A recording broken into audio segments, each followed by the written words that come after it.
You ask Tiger to solve. This deals with linear equations with one unknown. The final result is x equals 5. Let's solve it step by step. Simplify the expression. Expand the parentheses.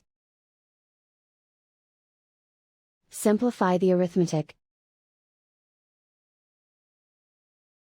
Group all constants on the right side of the equation. Add 12 to both sides. Simplify the arithmetic.